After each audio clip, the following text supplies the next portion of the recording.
back.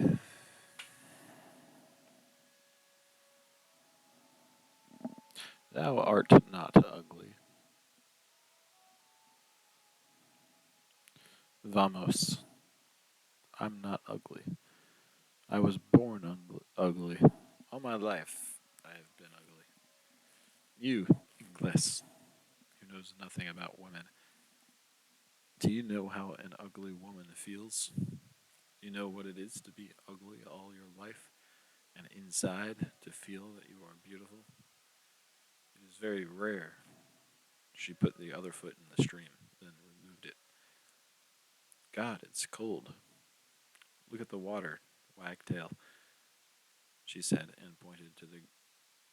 Look at the water, wagtail, she said, and pointed to the gray ball of a bird that was bobbing up and down on a stone up the stream. Those are no good for anything, neither to sing nor to eat, only to jerk their tails up and down.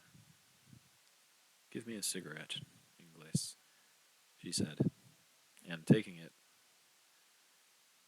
lit it from a flint and steel lighter in the pocket of her skirt. She puffed on the cigarette and looked at Maria and Robert Jordan.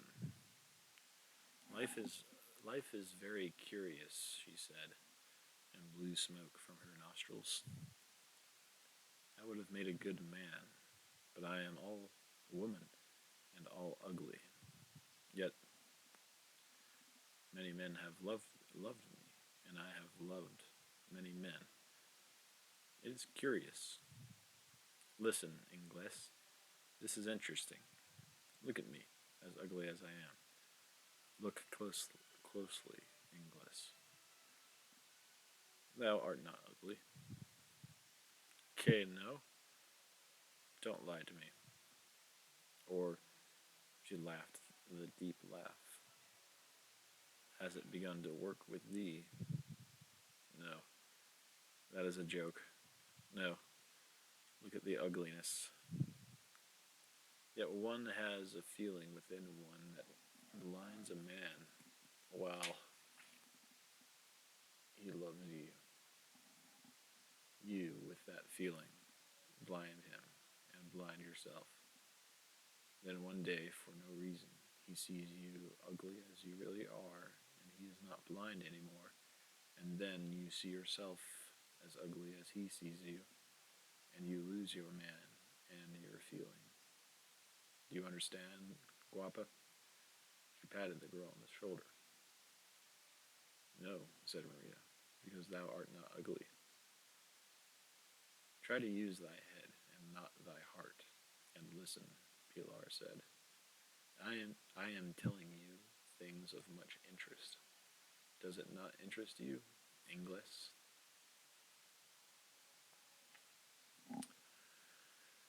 Yes, but we should go. Que va, go. I am very well here. Then she went on addressing herself to Robert Jordan, now as though she were speaking to a classroom, almost as though she were lecturing. After a while, when you are as ugly as I am, as ugly as women can be, then, as I say, after a while, the feeling, the idiotic feeling that you are beautiful, grows slowly in one again. It grows like a cabbage.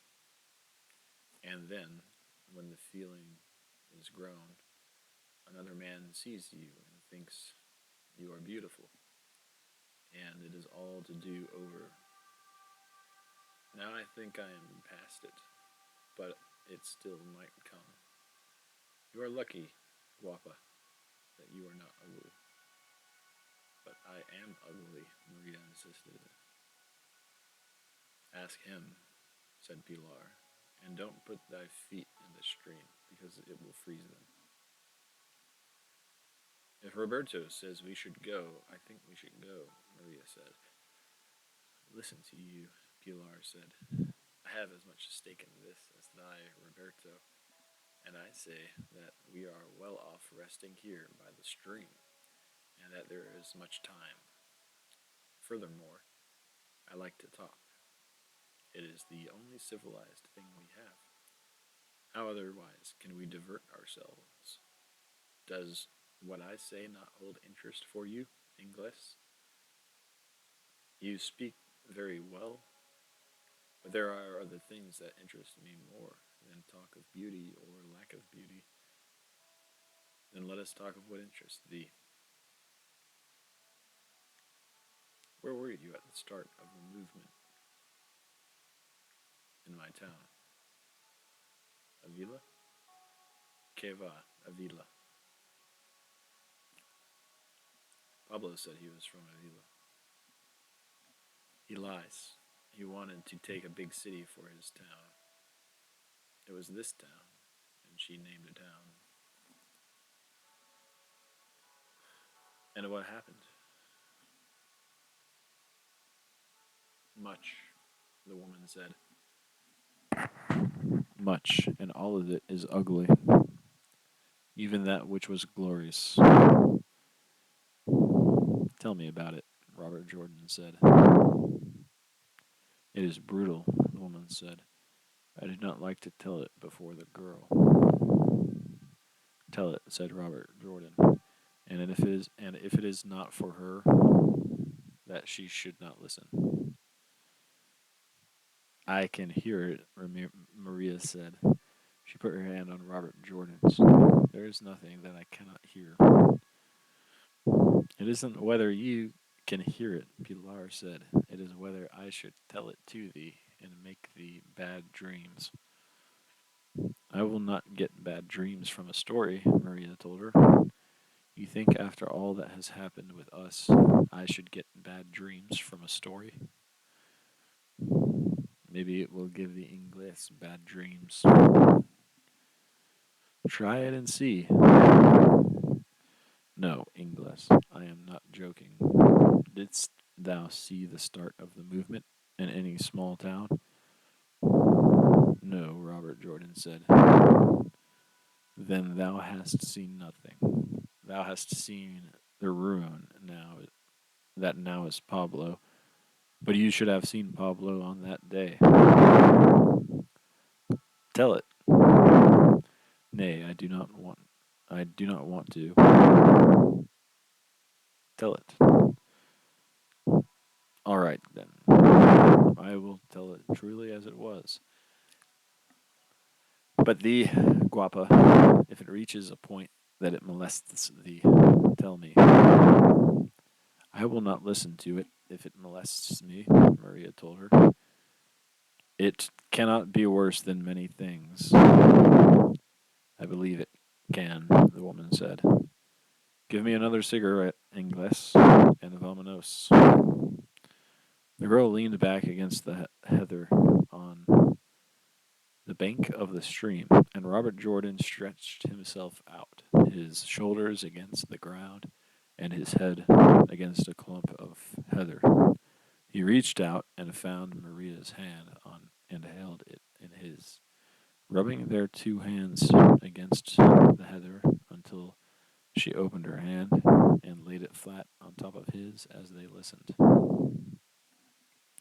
It was early in the morning when the civiles surrendered at the barracks. Pilar began.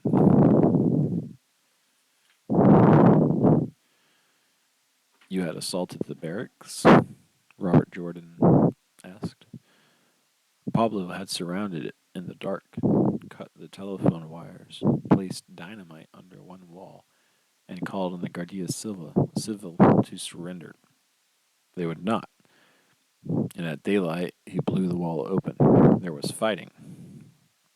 2 civilians were killed, 4 were wounded, and 4 surrendered. We all lay on roofs and on the ground and at the edge of the walls of the buildings in the early morning light, and the dust cloud of the explosion had not yet settled, for it rose high in the air, and there was no wind to carry it. And all of us were firing into the broken side of the building, loading and firing into the smoke. And from within there was still the flashing of rifles, and then there was a shout from in the smoke not to fire more, and out came four civiles with their hands up. A big part of the roof had fallen in, and the wall was gone, and they came out to surrender. Are there more inside? Pablo shouted. There are wounded. Guard these, Pablo said to four who had come up from where we were firing. Stand there, against the wall, he told the civiles. The four civiles stood against the wall, dirty, dusty, smoke-grimed, with the four who were guarding them pointing their guns at them, and Pablo and the others went in to finish the wounded. After they had done this, and there was no longer any noise of the wounded, neither groaning, nor crying out, nor the noise of shooting in the barracks, Pablo and the others came out, and Pablo had his shotgun over his back and was carrying in his hand a Mauser pistol. Look, Pilar, he said. This was in the hand of the officer who killed himself. Never have I fired a pistol.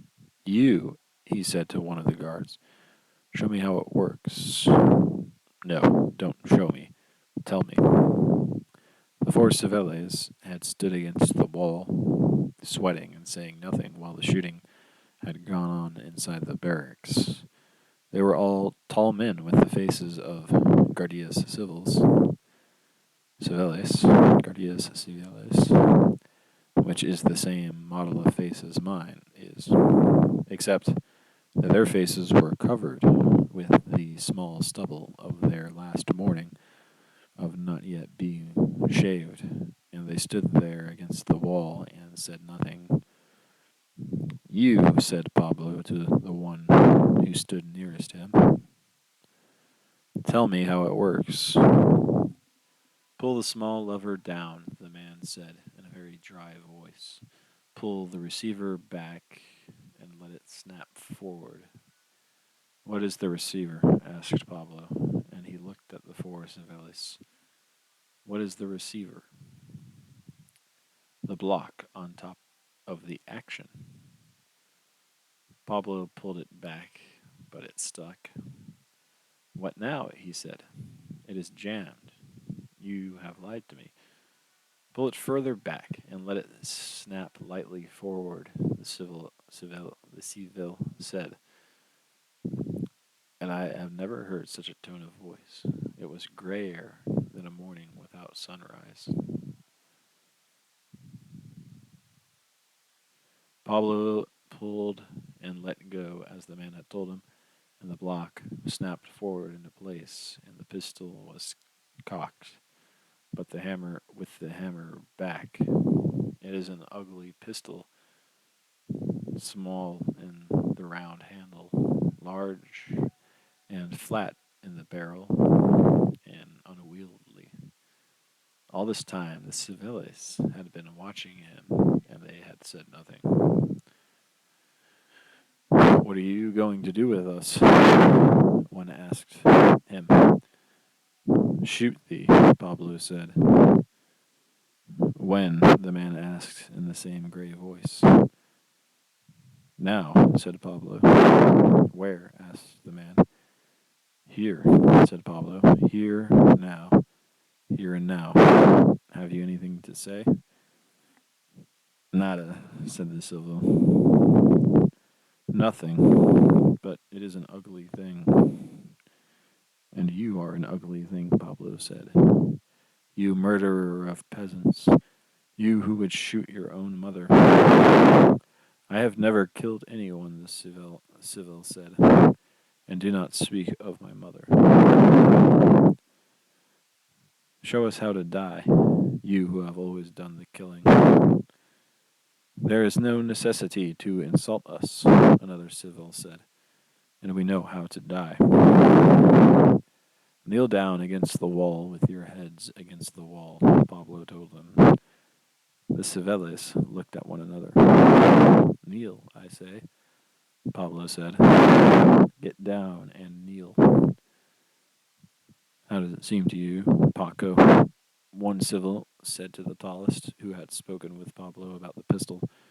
He wore a corporal's stripes on his sleeves and was sweating very much, although the early morning was still cool. It is as well to kneel, he answered. It is of no importance.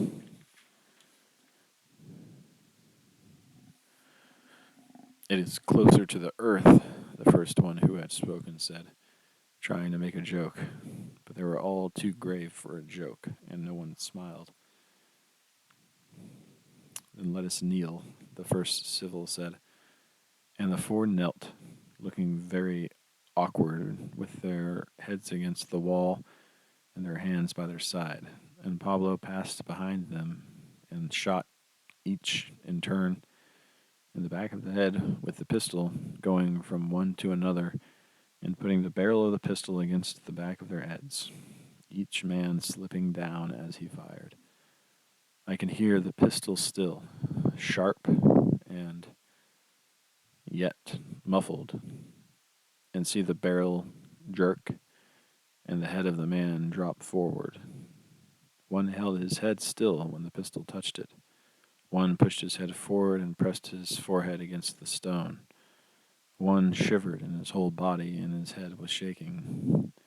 Only one put his hand in front of his eyes, and he was the last one. And the four bodies were slumped against the wall when Pablo turned away from them and came toward us with the pistol still in his hand. Hold this for me, Pilar, he said. I do not know how to put down the hammer. And he handed me the pistol and stood there looking at the four guards as they lay against the wall of the barracks. All those who were with us stood there too, looking at them, and no one said anything. We had won the town, and it was still early in the morning, and no one had eaten, nor had anyone drunk coffee. And we looked at each other, and we were all powdered with dust from the blowing up of the barracks, as powdered as men are at a threshing. And I stood holding the pistol, and it was heavy in my hand, and I felt weak in the stomach when I looked at the guards, dead there against the wall. They all as gray and as dusty as we were, but each one was now moistening with his blood the dry dirt by the wall where they lay. And as we stood there, the sun rose over the far hills and shone now on the road where we stood, and on the white wall of the barracks, and the dust in the air was golden in that first sun. And the peasant who was beside me looked at the wall of the barracks and what lay there, and then looked at us, and then at the sun, and said, Vaya, a day that commences. Now let us go and get coffee, I said. Good, Pilar, good, he said. And we went up into the town, to the plaza, and those were the last people who were shot in the village. What happened to the others? Robert Jordan asked. Were no other fascists in the village? Keva, were there no other fascists? There were more than 20, but no one was shot. What was done? Pablo had them beaten to death with flails and thrown from the top of the cliff into the river. All 20? I will tell you. It is not so simple, and in my life never do I wish to see such a scene as the flailing to death in the plaza on the top of the cliff above the river. The town is built on the high bank above the river, and there is a square where there is a square there with a fountain, and there are benches, and there are big trees that give a shade for the benches. The balconies of the houses look out on the plaza. 6 streets enter on the plaza, and there is an arcade from the houses that go around the plaza so that one can walk in the shade of the arcade when the sun is hot. On 3 sides of the plaza is the arcade,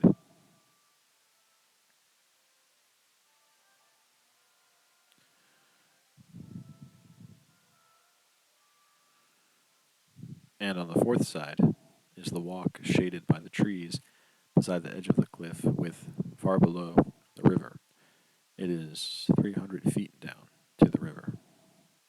Pablo organized it all as he did the attack on the barracks.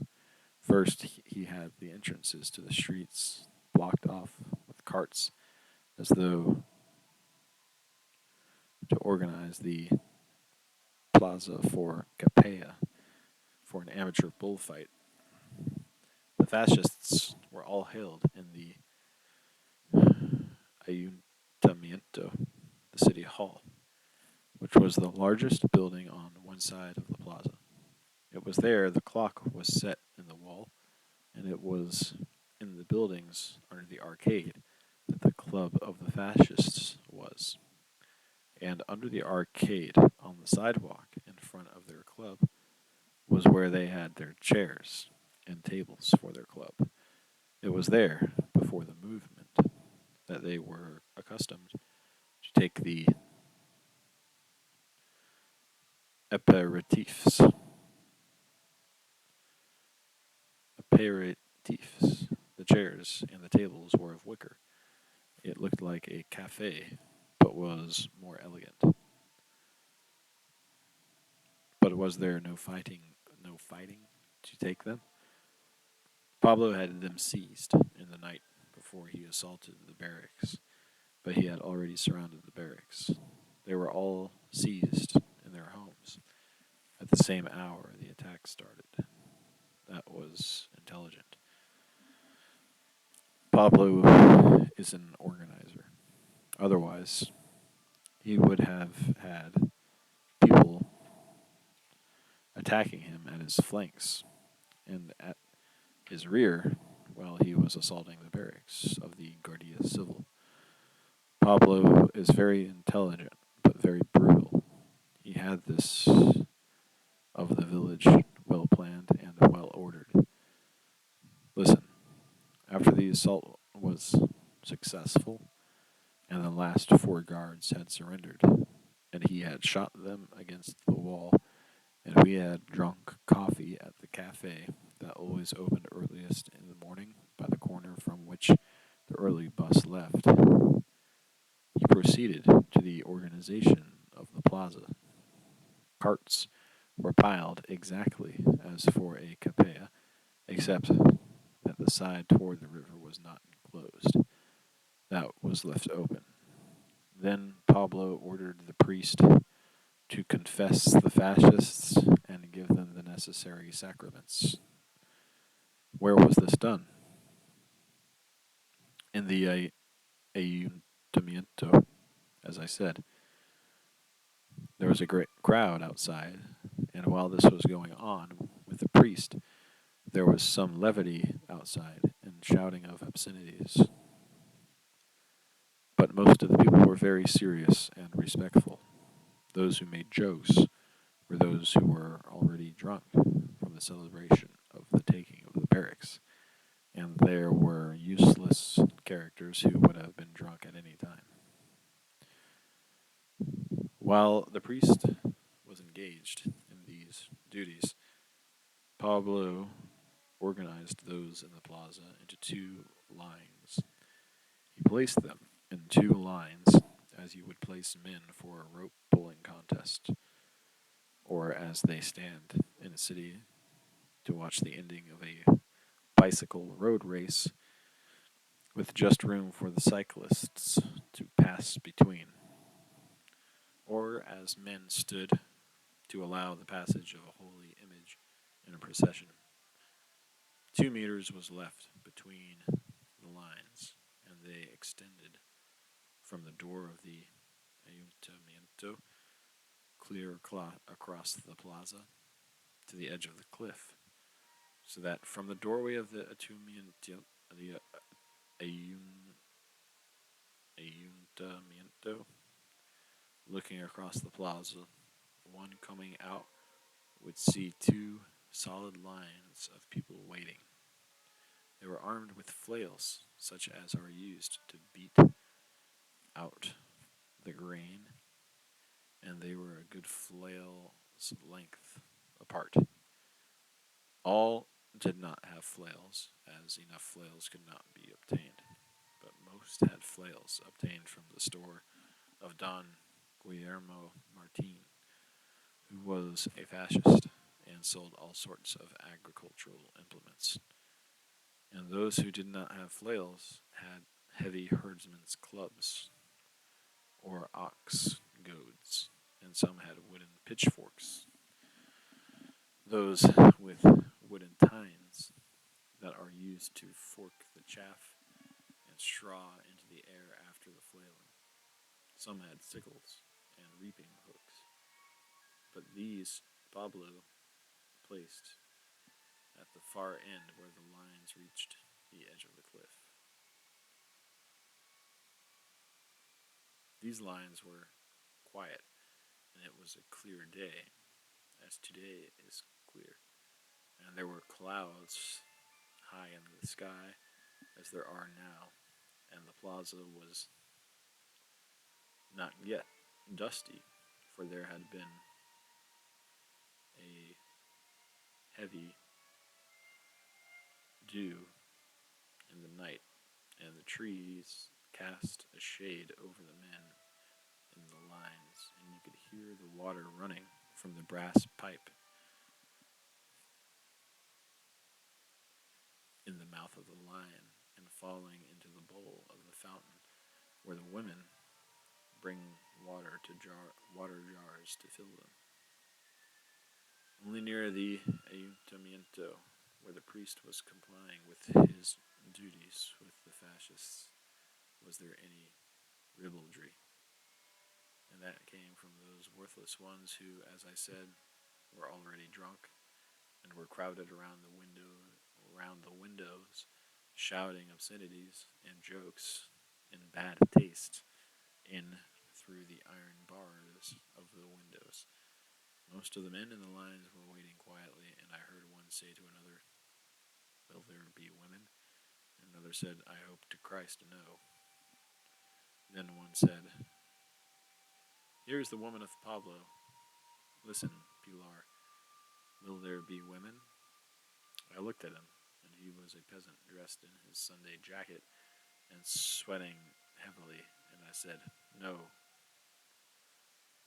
Joaquin, there are no women. We are not killing the women. Why should we kill their women?" And he said, "Thanks be to Christ, there are no women. When does it start?" And I said, "As soon as the priest finishes." "And the priest?" "I don't know," I told him. I saw his face working and the sweat coming down his forehead. "I have never killed a man," he said. "Then you will learn," the peasant next to him said. "But I do not think one blow with this will kill a man." And he held his flail in both hands, and he looked at it with doubt. "That is the beauty of it," another peasant said. "There must be many blows." "They have taken Valladolid. They have Avila," someone said. "I heard that before we came into town."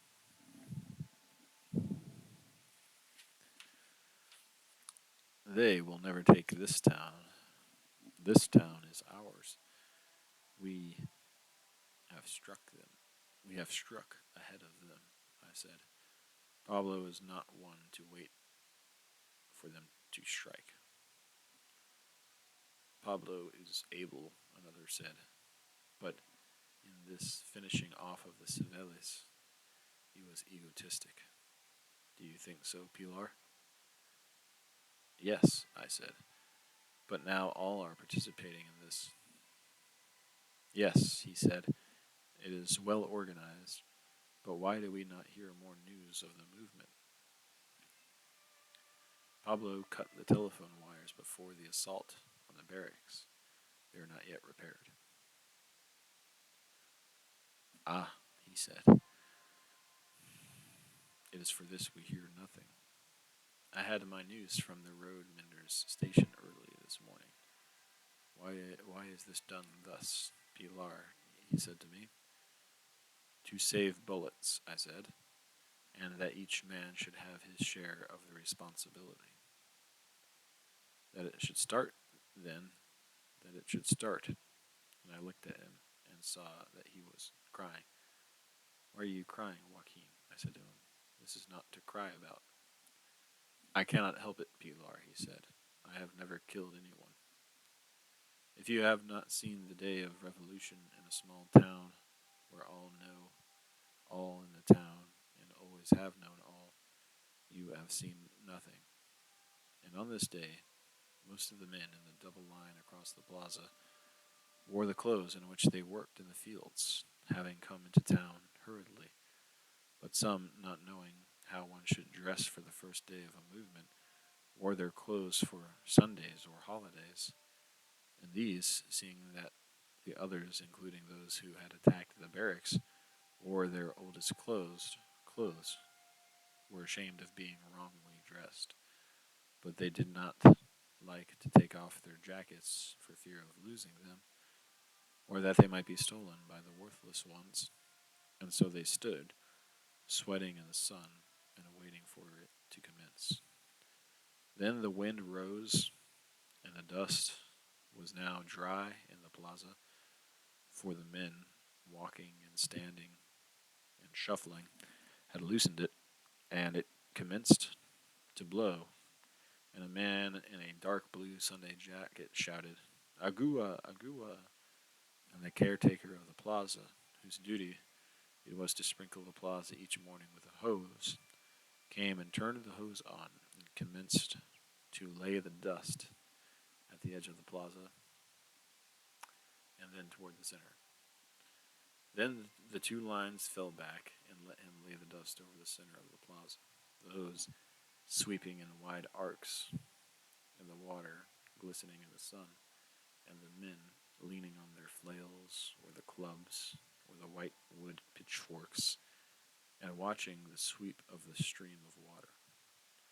And then, when the plaza was nicely moistened and the dust settled, the lines formed up again, and the peasant shouted, when do we get the first fascist? When does the first one come out of the box? Soon, Pablo shouted from the door of the ayuntamiento. Soon the first one comes out. His voice was hoarse from shouting in the assault and from the smoke over the barracks. What's the delay? Someone asked. They're still occupied with their sins, Pablo shouted. Clearly, there are 20 of them, a man said. More, said another. Among 20, there are many sins to recount. Yes, but I think it's a trick to gain time. Surely, facing such an emergency, one could not remember one's sins except for the biggest. Then have patience, for with more than 20 of them, there are enough of the biggest sins to take some time. I have patience, said the other, but it is better to get it over with, both for them and for us. It is July, and there is much work. We have harvested, but we have not threshed. We are not yet in the time of fairs and festivals. But this will be a fair and festival today, another said, the fair of liberty, and from this day, when these are extinguished, the town and the land are ours.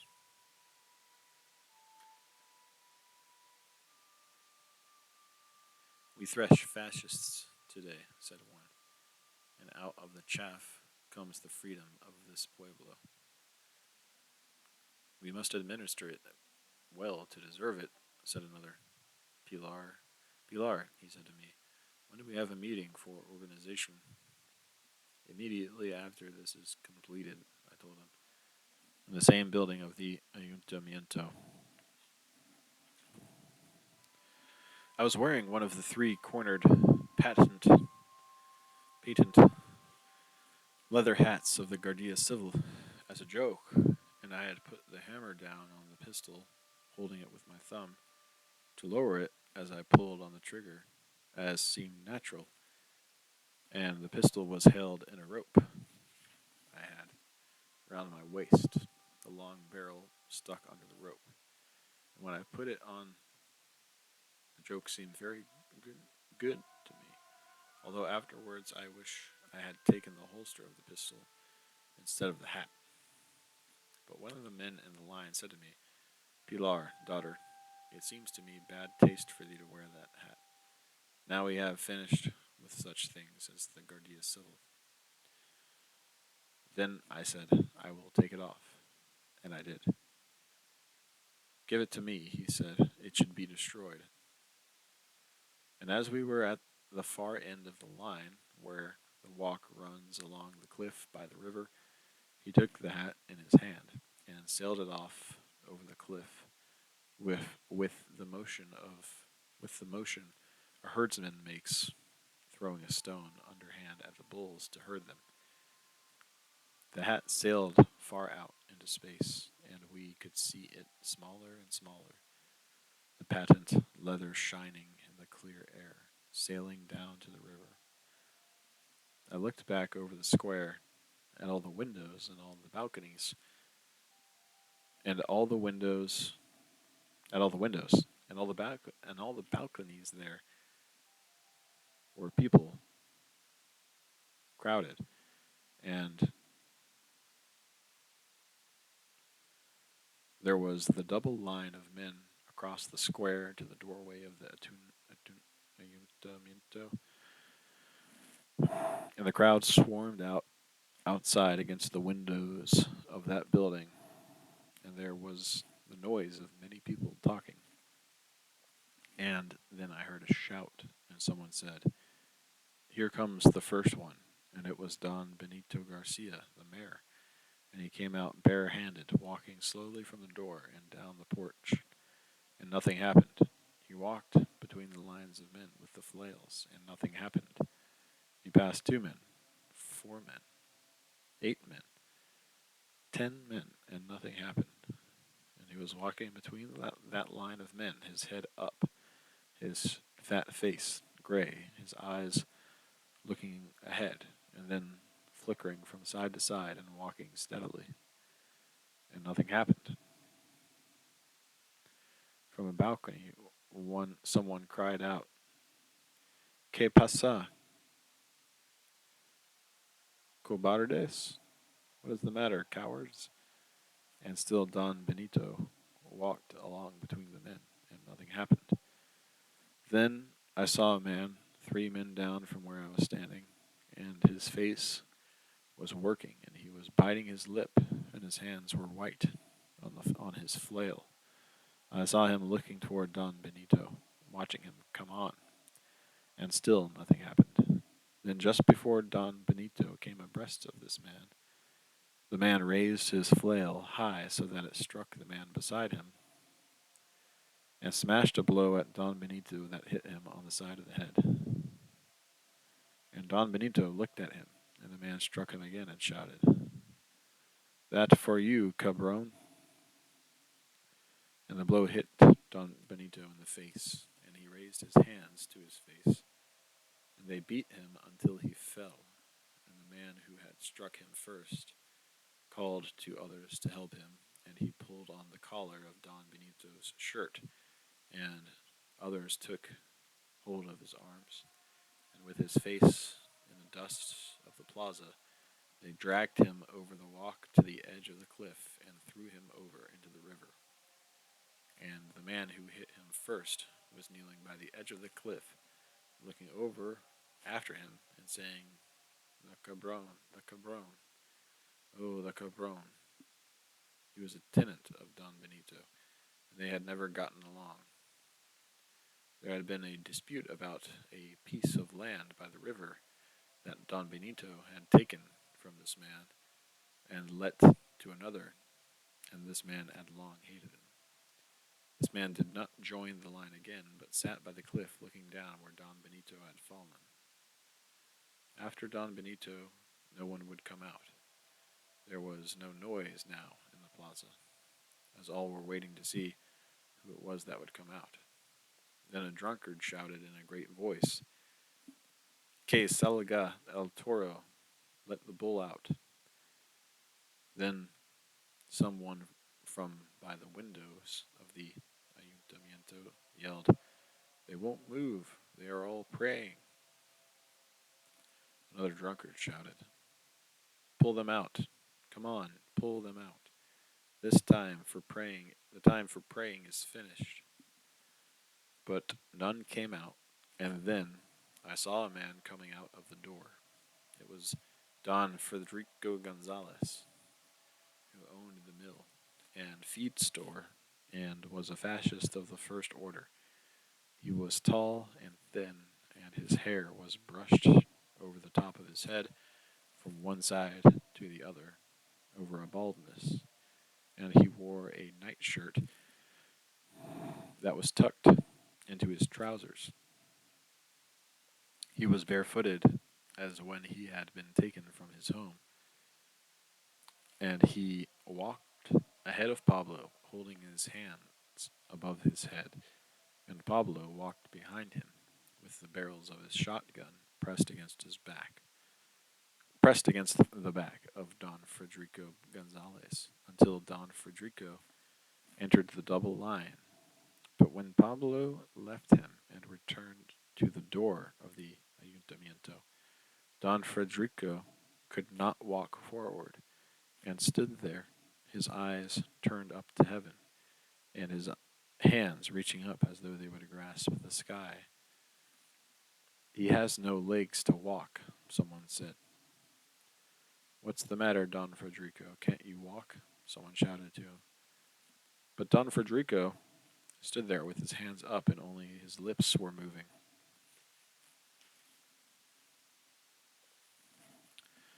"Get on," Pablo shouted to him from the steps. "Walk." Don Federico stood there and could not move. One of the drunkards poked him in the backside with a flail handle, and Don Federico gave a quick jump, as a balky horse might, but still stood in the same place, his hands up and his eyes up toward the sky. Then the peasant who stood beside me said, "This is shameful. I have nothing against him, but such a spectacle must terminate." So he walked down the line and pushed through to where Don Federico was standing and said, "With your permission," and hit him a great blow alongside of the head with a club. Then Don Federico dropped his hands and put them over the top of his head, where the bald place was, and with his head bent and covered by his hands, the thin long hairs that covered the bald place escaping through his fingers, he ran fast through the double line with flails falling on his back and shoulders until he fell, and those at the end of the line picked him up and swung him over the cliff. Never did he open his mouth from the moment he came out, pushed by the shotgun of Pablo. His only difficulty was to move forward. It was as though he had no command of his legs. After Don Federico, I saw there was a concentration of the hardest men at the end of the lines by the edge of the cliff, and I left there, and I went to the arcade of the ayuntamiento and pushed aside two drunkards and looked in the window. In the big room of the ayuntamiento, they were all kneeling in a half circle, praying, and the priest was kneeling and praying with them. Pablo and one named Cuatro Dedos, 4 Fingers, a cobbler, who was was much with Pablo then, and two others were standing with shotguns. And Pablo said to the priest, "Who goes now?" And the priest went on praying and did not answer him. "Listen, you," Pablo said to the priest in his hoarse voice. "Who goes now? Who is ready now?" The priest would not speak to Pablo, and acted as though he were not there, and I could see Pablo becoming very angry. "Let us all go together," Don Ricardo Montalvo, who was a landowner, said to Pablo, raising his head and stopping praying to speak. "Que va," said Pablo, "one at a time as you are ready." "Then I go now," Don Ricardo said. "I'll never be any more ready." The priest blessed him as he spoke, and blessed him again as he stood up, without interrupting his praying, and held up a crucifix for Don Ricardo to kiss, and Don Ricardo kissed it, and then turned and said to Pablo, "Nor ever again as ready. You cabron of the bad milk, let us go." Don Ricardo was a short man with gray hair and a thick neck, and he had a shirt on with no collar. He was bow-legged from much horseback riding. "Goodbye," he said to all those who were kneeling. "Don't be sad. To die is nothing. The only bad thing is to die at the hands of this canalla. Don't touch me," he said to Pablo. "Don't touch me with your shotgun." He walked out of the front of the ayuntamiento with his gray hair and his small gray eyes and his thick neck, looking very short and angry. He looked at the double line of peasants as he spat on the ground. He could spit actual saliva, which, in such a circumstance, as you should know, Ingles, is very rare. And he said, "Arriba, España!" Down with the miscalled republic, and I, obscenity in the milk of your fathers. So they clubbed him to death very quickly because of the insult, beating him as soon as he reached the first of the men, beating him as he tried to walk with his head up, beating him until he fell, and chopping at him with reaping hooks and the sickles, and many men bore him to the edge of the cliff to throw him over, and there was blood now on their hands and on their clothing. And now began to the feeling that these who came out were truly enemies and should be killed. Until Don Ricardo came out with that fierceness and calling those insults, many in the line would have given much, I am sure, never to have been in the line. And if any one had shouted from the line, "Come, let us pardon the rest of them. Now they have had their lesson," I am sure most would have agreed. But Don Ricardo, with all his bravery, did a great disservice to the others, for he aroused the men in the line, and where, before they were performing a duty, and with no great taste for it, now they were angry, and the difference was apparent. "Let the priest out, and the thing will go faster," someone shouted. "Let out the priest. We've had 3 thieves, let us have the priest."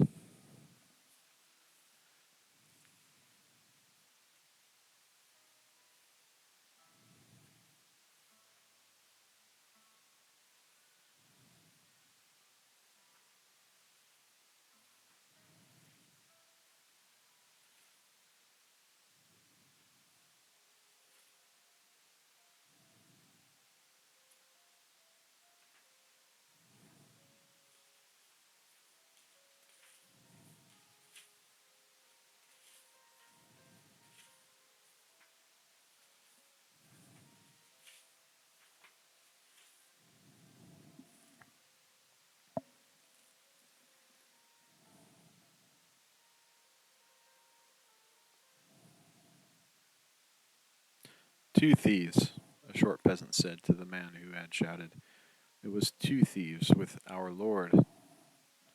"Whose lord?" the man said, his face angry and red.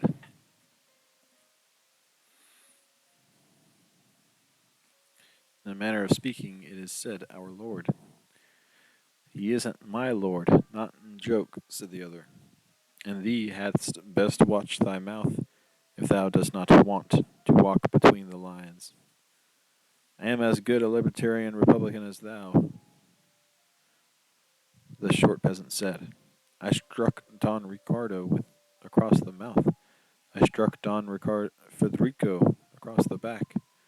I missed Don Benito, but I say our Lord in the formal way of speaking of the man in question, and that it was two thieves." "Ay, obscenity in the milk of thy republicanism. You speak of Don this and Don that. Here are they so called, not by me, the cabrones, and thy lord, blank. Hi, here comes a new one." Damn, this chapter goes on for a long time.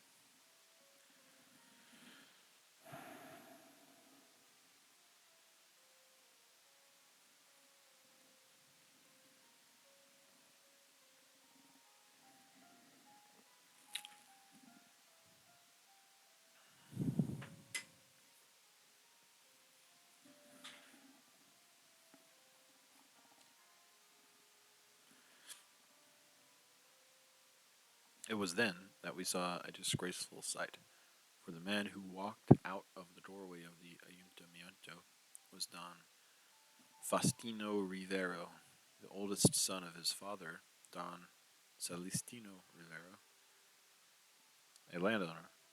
He was tall, and his hair was yellow, and it was freshly combed back from his forehead, for he always carried a comb in his pocket, and he had combed his hair now before coming out. He was a great annoyer of girls, and he was a coward, and he had always wished to be an amateur bullfighter. He went much with gypsies, and with bullfighters, and with bull raisers, and delighted to wear the Andalusian costume. But he had no courage, and was considered a joke. One time he was announced to appear in an amateur benefit fight for the old people's home in Avila, and to kill a bull on horseback in the Andalusian style, which he had spent much time practicing. And when he had seen the size of the bull that had been substituted for him in place of the little one, weak in the legs he had picked out himself, he had said he was sick, and some said put 3 fingers down his throat to make himself vomit. When the lions saw him, they commenced to shout, "Hola, Don Faustino, take care not to vomit." "Listen to me, Don Faustino, there are beautiful girls over the cliff." "Don Faustino, wait a minute, and we will bring out a bull bigger than the other." And another shouted, "Listen to me, Don Faustino, hast thou ever heard speak of death?" Don Faustino stood there, still acting brave. He was still under the impulse that had made him announce to the others that he was going out. It was the same impulse that had made him announce himself for the bullfight, that had made him believe and hope that he could be an amateur matador. Now he was inspired by the example of Don Ricardo, and he stood there looking both handsome and brave, and he made his face scornful, but he could not speak. "Come, Don Faustino," someone called from the line. "Come, Don Faustino. Here is the biggest bull of all." Don Faustino stood looking out, and I think as he looked that there was no pity for him on either side of the line. Still he looked.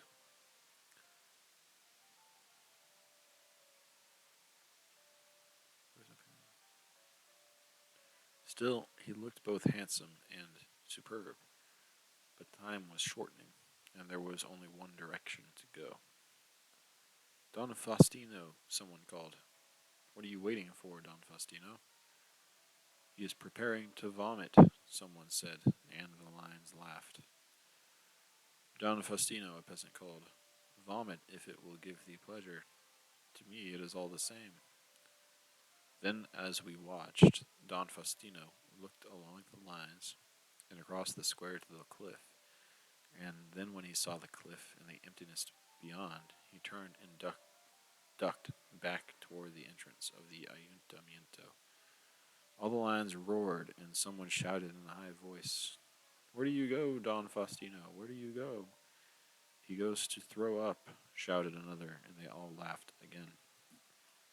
Then we saw Don Faustino coming out again with Pablo behind him, with the shotgun.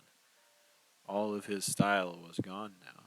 The sight of the lions had taken away his type and his style, and he came out now with Pablo behind him, as though Pablo were cleaning a street and Don Faustino was what he was pushing ahead of him. Don Faustino came out now, and he was crossing himself and praying, and then he put his hands in front of his eyes and walked down the steps toward the lions.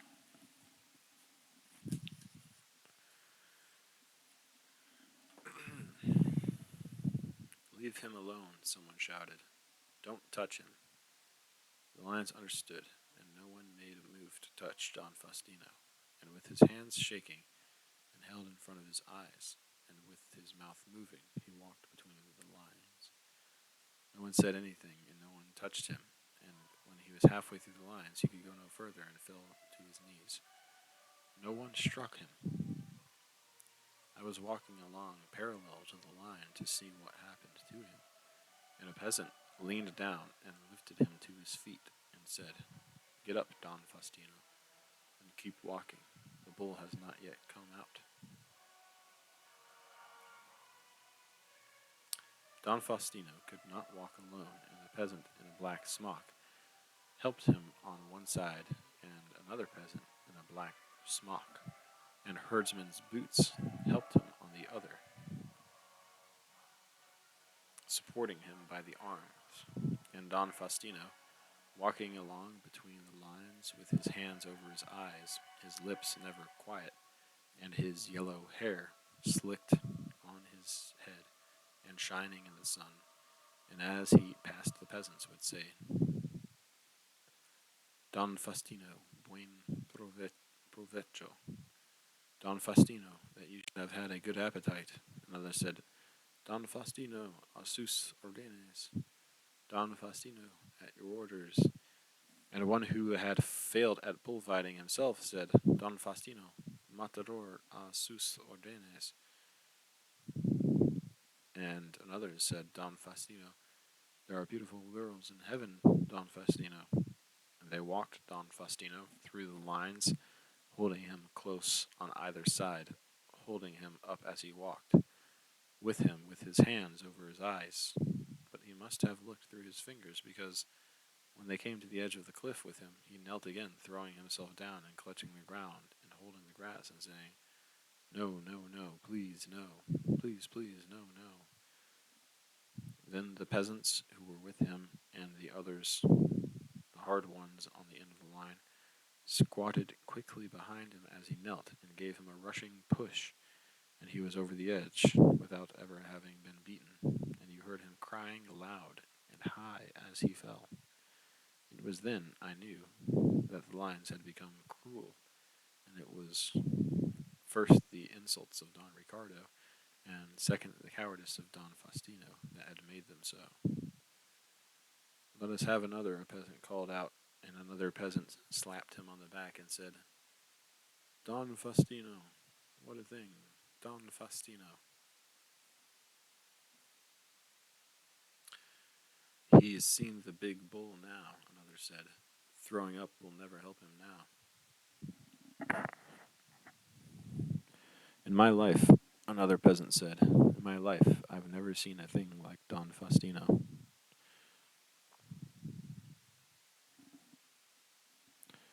There are others, another peasant said. Have patience. Who knows what we may yet see? There may be giants and dwarfs, the first peasant said. There may be negroes and rare beasts from Africa. But for me, never, never will there be anything like Don Faustino. But let's have another one. Come on, let's have another one. The drunkards were handing around bottles of anise and cognac that they had looted from the bar of the club of the fascists, drinking them down like wine. And many of the men in the lines were beginning to be a little drunk, too, from drinking after the strong emotion of Don Benito, Don Federico, Don Ricardo, and especially Don Faustino. Those who did not drink from the bottle of liquor were drinking from leather wineskins that were passed about, and one handed a wineskin to me, and I took a long drink, letting the wine run cool down my throat from the leather bota, for I was very thirsty too. To kill gives much thirst, the man with the wineskin said to me. Que va, I said, hast thou killed? We have killed four, he said proudly, not counting these civiles. Is it true that thee killed one of these civiles, Pilar? Not one, I said. I shot into the smoke when the wall fell, as did the others. That is all. Where got thee the pistol, Pilar? From Pablo. Pablo gave it to me after he killed the civiles. Killed he them with this pistol? With no other, I said, and then he armed me with it. Can I see it, Pilar? Can I hold it? Why not, man? I said, and I took it out from under the rope and handed it to him. But I was wondering why no one else had come out, and just then, who should come out but Don Guillermo Martin, from whose store the flails, their herdsmen's clubs, and the wooden pitchforks had been taken. Don Guillermo was a fascist, but otherwise there was nothing against him. It is true he paid little to those who made the flails, but he charged little for them too, and if one did not wish to buy flails from Don Guillermo, it was possible to make them for nothing more than the cost of the wood and the leather. He had a rude way of speaking and was undoubtedly a fascist and a member of their club, and he sat at noon and at evening in the cane chairs of their club to read El Debate, to have his shoes shined, and to drink vermouth and seltzer, and eat roasted almonds, dried shrimp, and anchovies. But one does not kill for that, and I am sure, if it had not been for the insults of Don Ricardo Montalvo, and the lamentable spectacle of Don Faustino, and the drinking consequent on the emotion of them and the others, some would have shouted that Don Guillermo should go in peace. We have his flails, let him go. Because people of this town are as kind as they can be cruel, and they have a natural sense of justice and a desire to do that which is right. But cruelty had entered into the lines, and also drunkenness, or the beginning of drunkenness, and the lines were not as they were when Don Benito had come out. I do not know how it is in other countries, and no one cares more for the pleasure of drinking than I do, but in Spain, drunkenness, when produced by other elements than wine, is a thing of great ugliness, and the people do things that they would not have done. Is it not so in your country, Ingles? It is so, Robert Jordan said. When I was 7 years old and going with my mother to attend a wedding, in the state of Ohio, at which I was to be the boy of a pair of boy and girl who carried flowers. Did you do that? Asked Maria. How nice. In this town, a Negro was hanged to a lamp post and later burned. It was an arc light, a light which lowered from the post to the pavement, and he was hoisted first by the mechanism which used to hoist the arc light, but this broke. A Negro, Maria said. How barbarous. Were the people drunk? Asked Pilar. Were they drunk thus to burn a Negro? I do not know, Robert Jordan said, because I saw it only looking out from under the blinds of a window in the house, which stood on the corner where the arc light was. The street was full of people, and when they lifted the Negro up for the second time, if you had only 70 years and were in a house, you could not tell if they were drunk or not, Pilar said.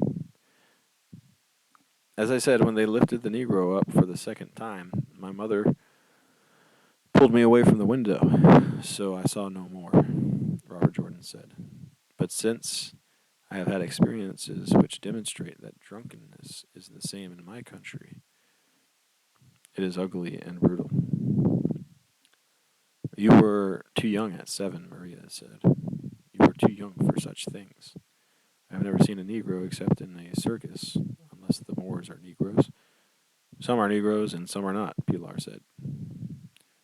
I can talk to you of the Moors.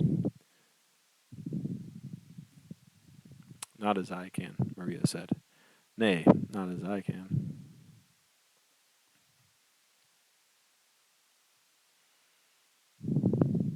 Don't speak of such things, Pilar said. It is unhealthy. Where were we? Speaking of the drunkenness of the lions, Robert Jordan said. Go on. It is not fair to say drunkenness, Pilar said, for yet they were a long way from drunkenness.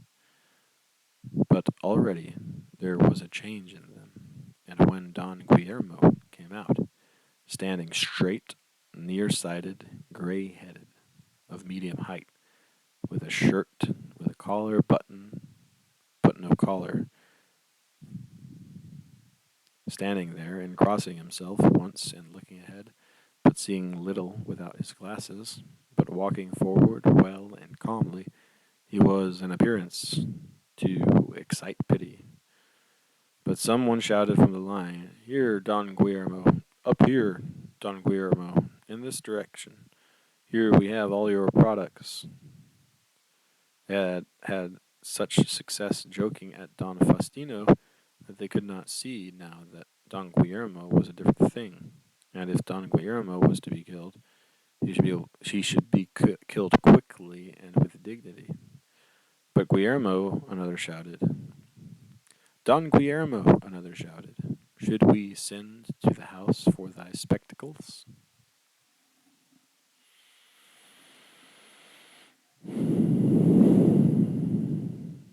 Don Guillermo's house was no house, since he had not much money, and was only a fascist, to be a snob, and to console himself that he must work for little, running a wooden implement shop. He was a fascist, too, from the religiousness of his wife, which he accepted as his own due to his love for her.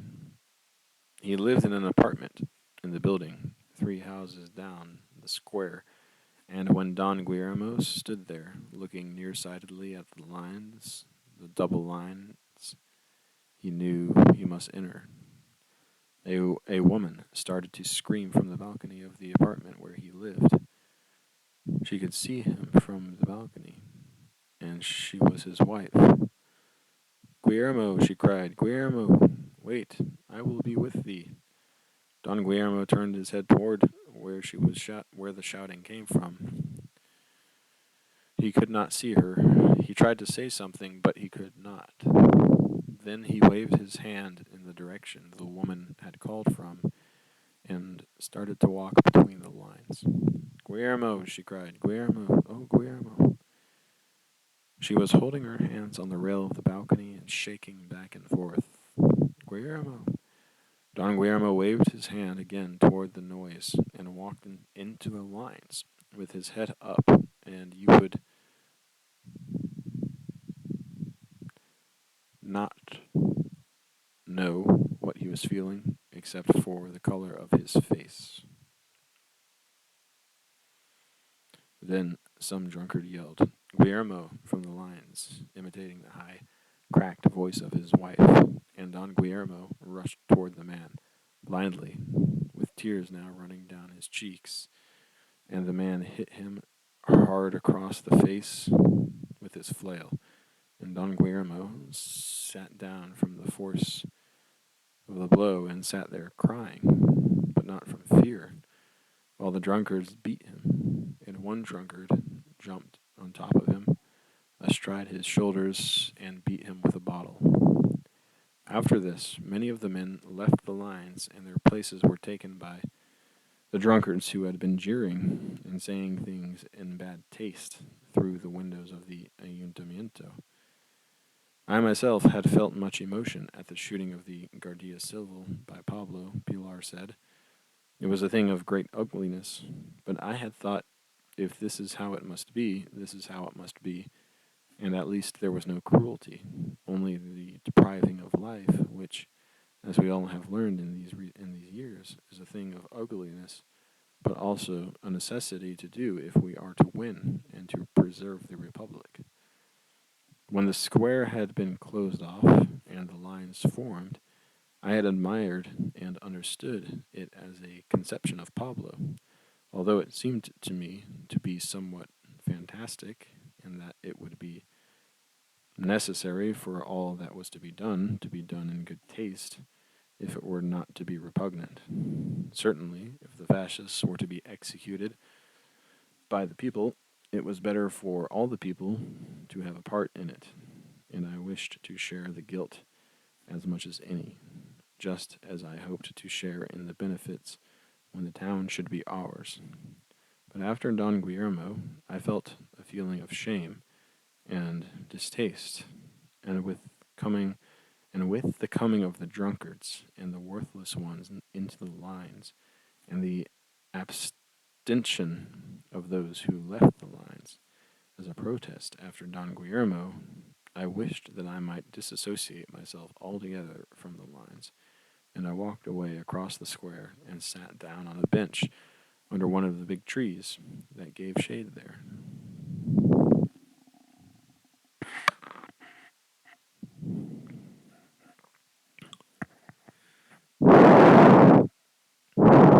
Two peasants from the lines walked over, talking together, and one of them called to me. What passes with thee, Pilar? Nothing, man, I told him. Yes, he said. Speak. What passes? I think that I have a belly full, I told him. Us too, he said, and they both sat down on the bench. One of them had a leather wineskin, and he handed it to me. Rinse out thy mouth, he said, and the other said, going on with the talking they had been engaged in. The worst is that it will bring bad luck. Nobody can tell me that such things as the killing of Don Guillermo in that fashion will not bring bad luck. Then the other said, if it is necessary to kill them all, and I am not convinced of that necessity, let them be killed decently and without mockery. Mockery is justified in the case of Don Faustino, the other said, since he was always a farcer and was never a serious man. But to mock such a serious man as Don Guillermo is beyond all right. I have a belly full, I told him, and it was literally true because I felt an actual sickness in all of me inside, and a sweating, in a nausea, as though I had swallowed a bad seafood. Then nothing, the one peasant said. We will take no further part in it. But I wonder what happens in the other towns. They have not repaired the telephone wires yet, I said. It is a lack that should be remedied. Clearly, he said, who knows but what we might be better employed putting the town Who knows but what we might be better employed putting the town into a state of defense than massacring people with this slowness and brutality. I will go to speak with Pablo, I told him, and I stood up from the bench and started toward the arcade that led to the door of the Ayuntamiento, from where the lines spread across the square. The lines now were neither straight nor orderly, and there was much and very grave drunkenness. Two men had fallen down and lay on their backs in the middle of the square and were passing a bottle back and forth between them. One would take a drink and then shout, Viva la anarquina, anarquia, anarquia, lying on his back and shouting as though he were a madman. He had a red and black handkerchief around his neck. The other shouted, Viva la libertad, and kicked his feet in the air, and then bellowed, Viva la libertad, again. He had a red and black handkerchief, too, and he waved it in one hand, and waved the bottle with the other. A peasant who had left the lines and now stood in the shade of the arcade looked at them in disgust and said, They should shout, Long live drunkenness. That's all they believe in. They don't believe even in that, another peasant said. Those neither understand nor believe in anything.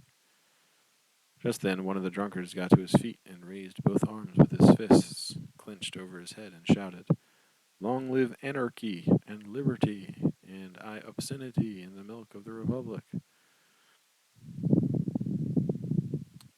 The other drunkard, who was still lying on his back, took hold of the ankle of the drunkard who was shouting and rolled over, so that the shouting drunkard fell with him. And they rolled over together and then sat up, and the one who had pulled the other down put his arm around the shouter's neck, and then handed the shouter a bottle and kissed the red and black handkerchief he wore, and they both drank together. Just then a yelling went up from the lines, looking up the arcade. I could not see who it was that was coming out because the man's head did not show above the heads of those crowded about the doors of the Ayuntamiento. All I could see was that someone was being pushed out by Pablo and Cuatro Dedos with their shotguns. But I could not see who it was, and I moved on close toward the lines where they were packed against the door to try to see. There was much pushing now, and the chairs and the tables of the fascists' cafe had been overturned, except for one table on which a drunkard was lying, with his head hanging down and his mouth open. And I picked up a chair and set it against one of the pillars and mounted on it so that I could see over the heads of the crowd. The man who was being pushed out by Pablo and Cuatro Dedos was Don Anastasio Rivas, who was an undoubted fascist and the fattest man in the town. He was a grain buyer and the agent for several insurance companies, and he also loaned money at high rates of interest. Standing on the chair, I saw him walk down the steps and toward the lines, his fat neck bulging over the back of the collar band of his shirt, and his bald head shining in the sun. But he never entered them because was a shout, not as of different men shouting, but of all of them. It was an ugly noise, and was the cry of the drunken lions all yelling together. And the lions broke with the rush of men toward him, and I saw Don Anastasio throw himself down with his hands over his head, and then you could not see him, for the men piled on top of him. And when the men got up from him, Don Anastasio was dead from his head, being beaten against the stone flags of the paving of the arcade. And there were no more lines, but only a mob. "We're going in," they commenced to shout. "We're going in after them." "He's too heavy to carry." A man kicked the body of Don Anastasio, who was lying there on his face. "Let him stay there. Why should we lug that tub of tripe to the cliff? Let him lie there. "We are going to enter and finish with them inside," a man shouted. "We're going in." "Why wait all day in the sun?" another yelled. "Come on, let us go." The mob was now pressing into the arcade. They were shouting and pushing, and they made a noise now like an animal, and they were all shouting, "Open up, open up," for the guards had shut the doors of the ayuntamiento when the lines broke. Standing on the chair, I could see in through the barred window into the hall of the ayuntamiento, and in there it was as it had been before.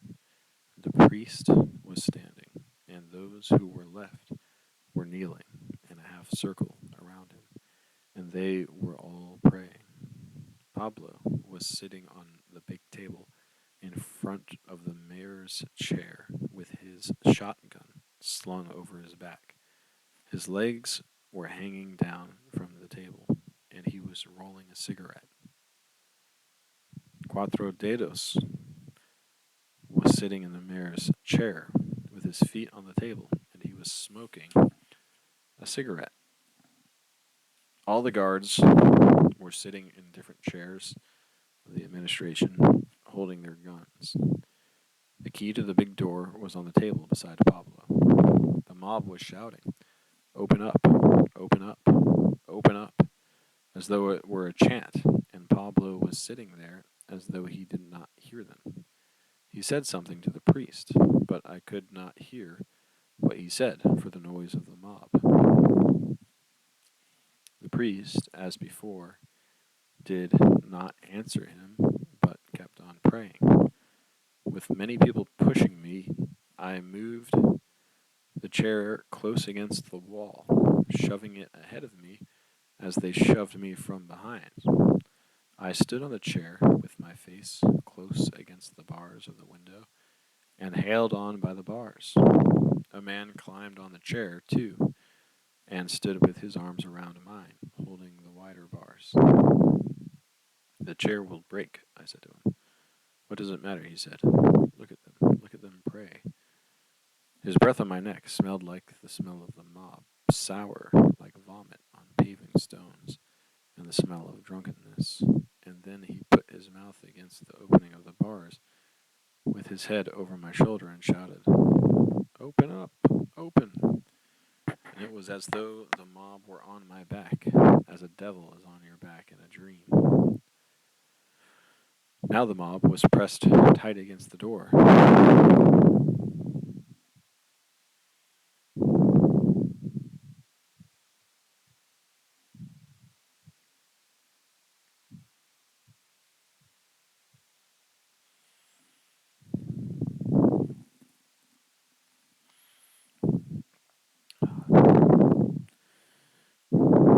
So that those in front were being crushed by all the others who were passing. And from the square, a big drunkard in a black smock, with a red and black handkerchief around his neck, ran and threw himself against the press of the mob, and fell forward onto the pressing men, and then stood up and backed away and then ran forward again and threw himself against the backs of those men who were pushing and shouting, "Long live me and long live anarchy!"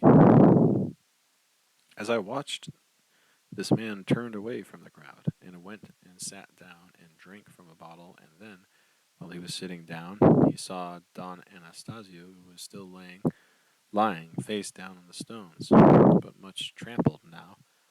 And the drunkard got up and went over to Don Anastasio and leaned over and poured out a bottle onto the head of Don Anastasio and onto his clothes. And then he took a matchbox out of his pocket and lit several matches, trying to make a fire with Don Anastasio. But the wind was blowing hard now, and it blew the matches out. And after a little, the big drunkard sat there by Don Anastasio, shaking his head and drinking out of the bottle, and every once in a while leaning over and patting Don Anastasio on the shoulders of his dead body. All this time, the mob was shouting to open up, and the men on the chair with me was holding tight to the bars of the window and shouting to open up until it deafened me with his voice roaring past my ear and his breath foul on me, and I looked away from watching the drunkard who had been trying to set fire to Don Anastasio and into the hall of the Ayuntamiento again. And it was just as it had been. They were still praying as they had been, the men all kneeling with their shirts open, some with their heads down, others with their heads up, looking toward the priest and toward the crucifix that he held, and the priest praying fast and hard and looking out over their heads, and in back of them Pablo, with his cigarette now lighted, was sitting there on the table, swinging his legs, his shotgun slung over his back.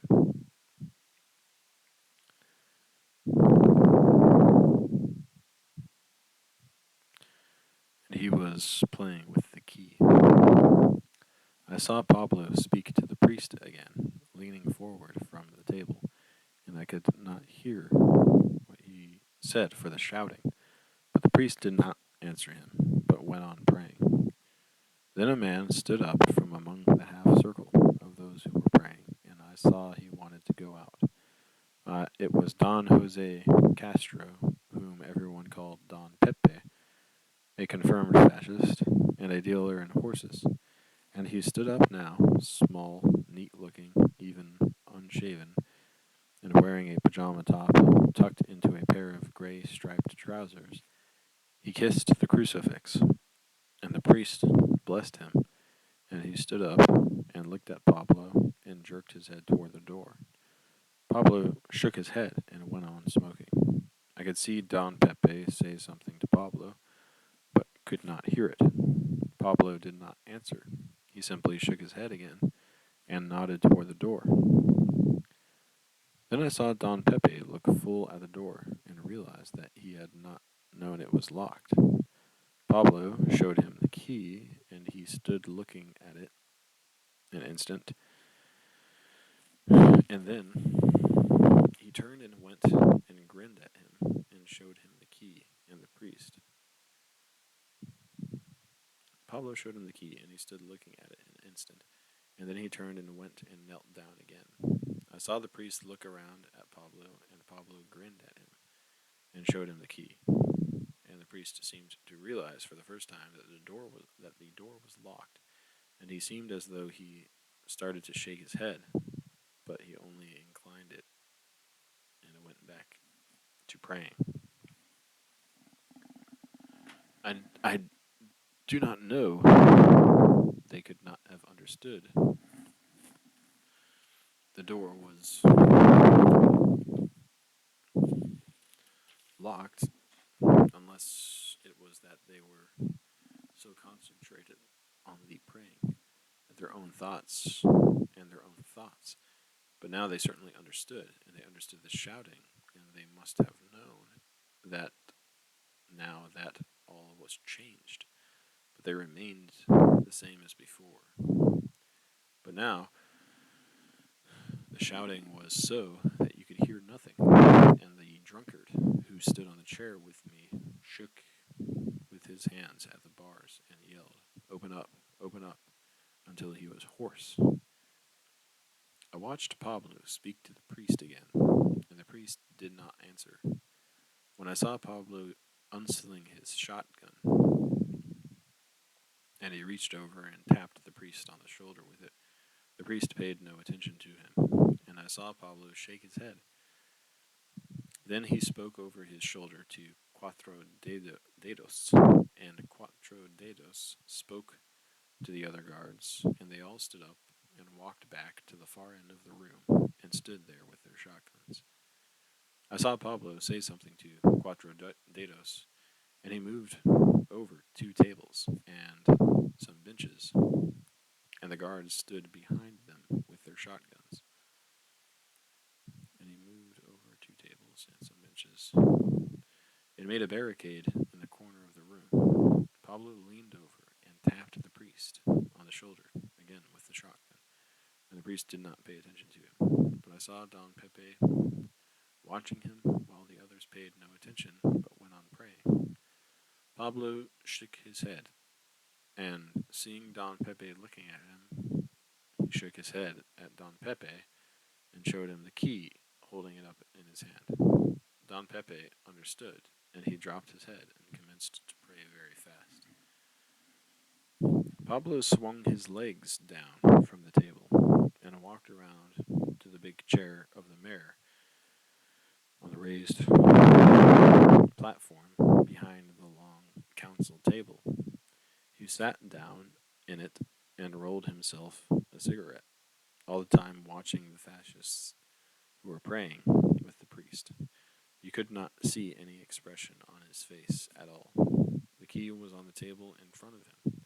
It was a big key of iron, over a foot long. Then Pablo called to the guards something I could not hear, and one guard went down to the door. I could see them all praying faster than ever, and I knew that they all knew now. Pablo said something to the priest, but the priest did not answer. Then Pablo leaned forward, picking up the key, and tossed it underhand to the guard at the door.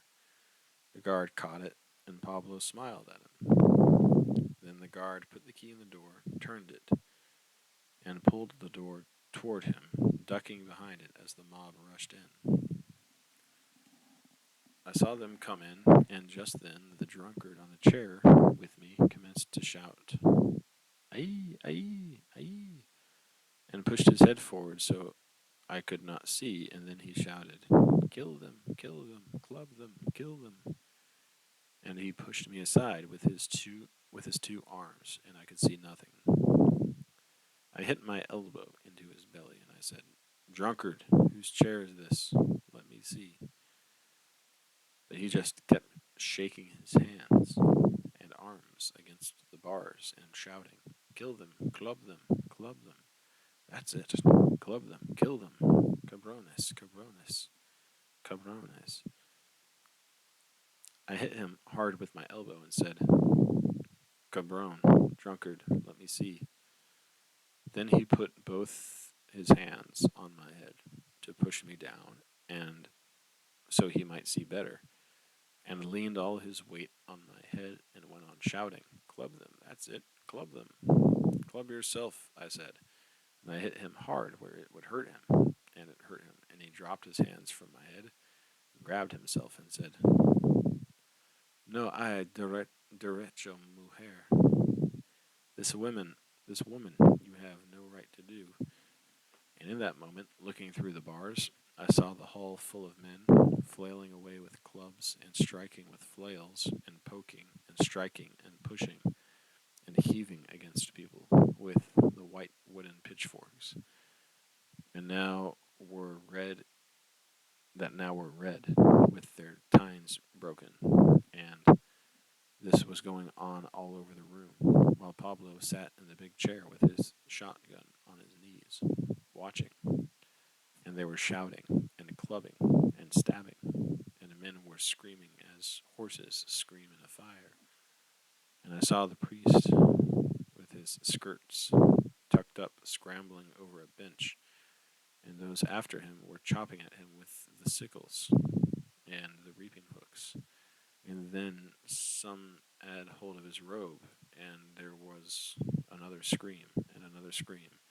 And I saw two men chopping into his back with sickles, while a third man held the skirt of his robe. And the priest's arms were up, and he was clinging to the back of a chair. And then the chair I was standing on broke, and the drunkard and I were on the pavement that smelled of spilled wine and vomit. And the drunkard was shaking his finger at me and saying, "No hay derecho, mujer, no hay derecho. You could have done me an injury." And the people were trampling over us to get into the hall of Ayuntamiento, and all I could see was legs of people going in the doorway. And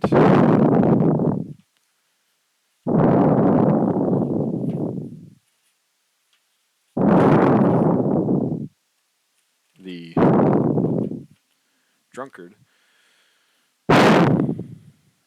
sitting there facing me and holding himself where I had hit him.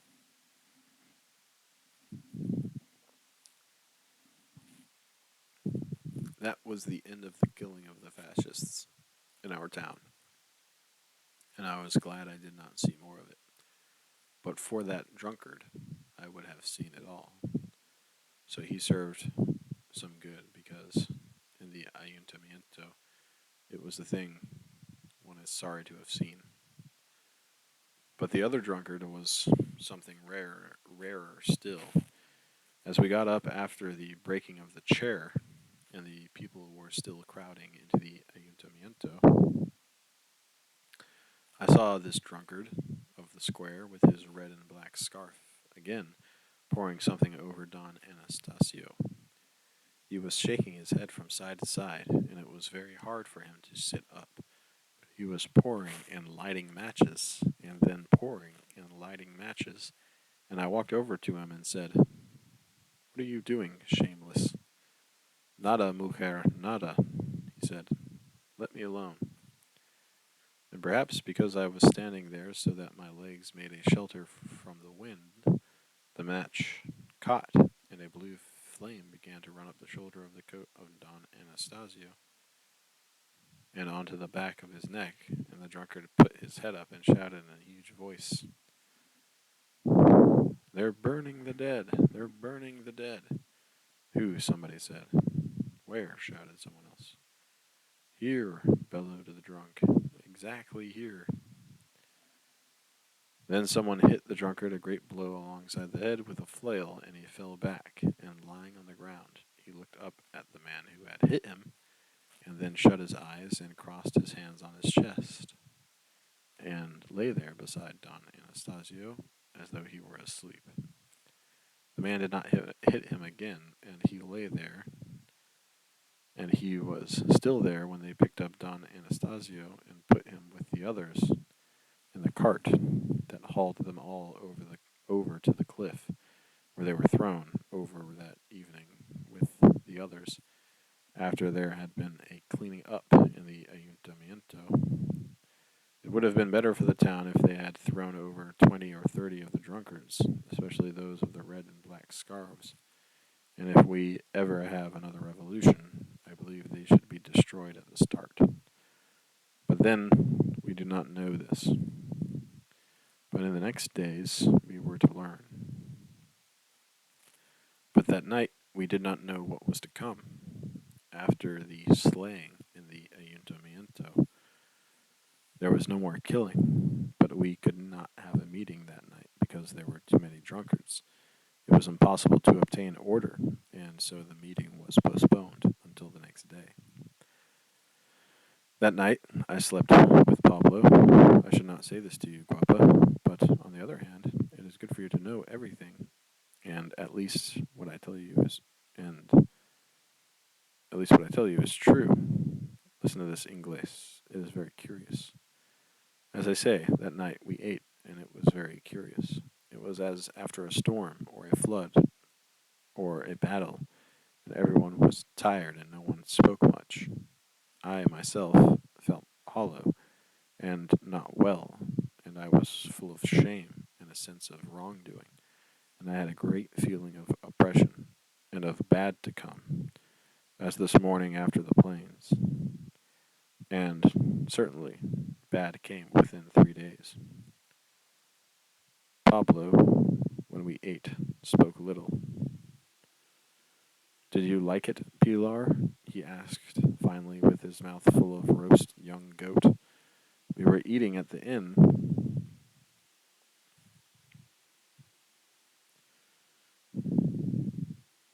From where the buses leave, and the room was crowded, and people were singing, and there was difficulty serving.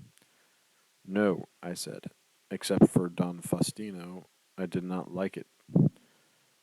I liked it, he said. All of it, I asked him. All of it, he said, and cut himself a big piece of bread with his knife, and commenced to mop up gravy with it. All of it, except the priest. You didn't like it about the priest, because I knew he hated priests, even worse than he hated fascists. He was a disillusionment to me, Pablo said sadly.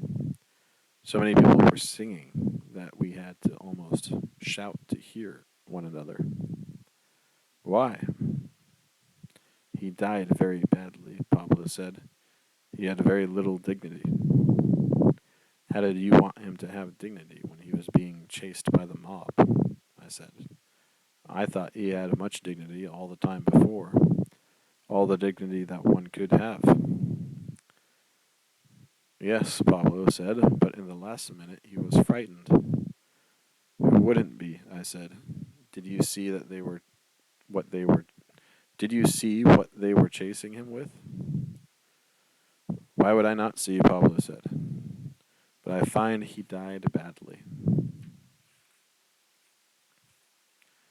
In such circumstances, anyone dies badly, I told him. What do you want for your money? Everything that happened in the ayuntamiento was scabrous.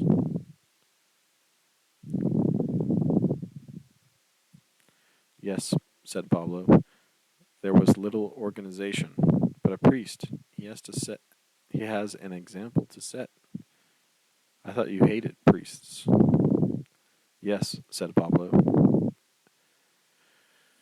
and cut some more bread. But a Spanish priest should die very well. I think he died well enough, I said, being deprived of all formality. No, Pablo said. To me, he was a great disillusionment. All day I waited for the death of the priest. I had thought he would be the last to enter the lines. I awaited it with much anticipation. I expected something of a culmination. I had never seen a priest die. There is time, I said to him sarcastically. Only today the movement start. Did the movement start? No, he said. I am disillusioned. Now, I said, I suppose you will lose your faith. You do not understand Pilar, he said. He was a Spanish priest. What people the Spaniards are, I said to him. And what a people they are for pride, Ingles. What a people. We must get on, Robert Jordan said. He looked at the sun. It is nearly noon. Yes, Pilar said. We will go now. But let me tell you about Pablo. That night he said to me, Pilar, tonight we will do nothing. Good, I told him. That pleases me. I think it would be bad taste after the killing of so many people. Que va, I told him. What a saint you are. You think I lived years with bullfighters not to know how they are after the corrida? It is true, Pilar? He asked me. When did I lie to you? I told him. It is true, Pilar. I am a finished man this night. You do not reproach me? No, hombre, I said to him. But don't kill people every day, Pablo. And he slept that night like a baby, and I woke him in the morning at daylight, but I could not sleep that night. And I got up and sat in a chair and looked out the window, and I could see the square in the moonlight where the lines had been, and across the square the trees shining in the moonlight, and the darkness of their shadows, and the benches bright too in the moonlight, and the scattered bottles shining, and beyond the edge of the cliff where they had all been thrown. And there was no sound but the splashing of the water in the fountain, and I sat there, and I thought we have begun badly. The window was open, and up the square from the fonda I could hear a woman crying. I went out on the balcony, standing there in my bare feet on the iron, and the moon shone on the faces of all the buildings of the square, and the crying was coming from the balcony of the house of Don Guillermo. It was his wife, and she was on the balcony, kneeling and crying. Then I went back inside the room I had sat there, and did not wish to think, for that was the worst day of my life, until one other day. What was the other day? Maria asked.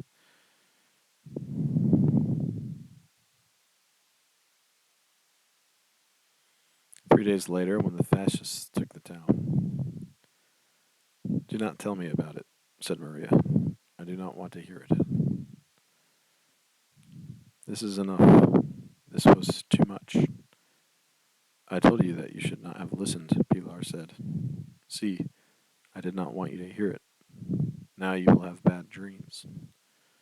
No, said Maria, but I do not want to hear more. I wish you would tell me of it sometime, Robert Jordan said. I will, Pilar said, but it is bad for Maria.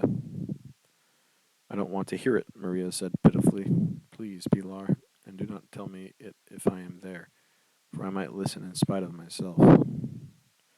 Her lips were working, and Robert Jordan thought she would cry. Please, Pilar, do not tell it. Do not worry, little cropped head, Pilar said. Do not worry, but I will tell the Inglés sometime. But I want to be there when he is there, Maria said. Oh, Pilar, do not tell it at all. I will tell it when thou art working. No, no, please, let us not tell it at all, Maria said. It is only fair to tell it since I have told what we did, Pilar said. But you shall never hear it. Are there no pleasant things to speak of? Maria said. Do we have to talk always of horrors? This afternoon, Pilar said. Thou and Inglés. The two of you can speak of what you wish. Then that afternoon should come, Maria said. That it should come flying. It will come, Pilar told her. It will come flying and go the same way tomorrow. And go the same way, and tomorrow will fly too. This afternoon, Maria said. This afternoon. That this afternoon should come.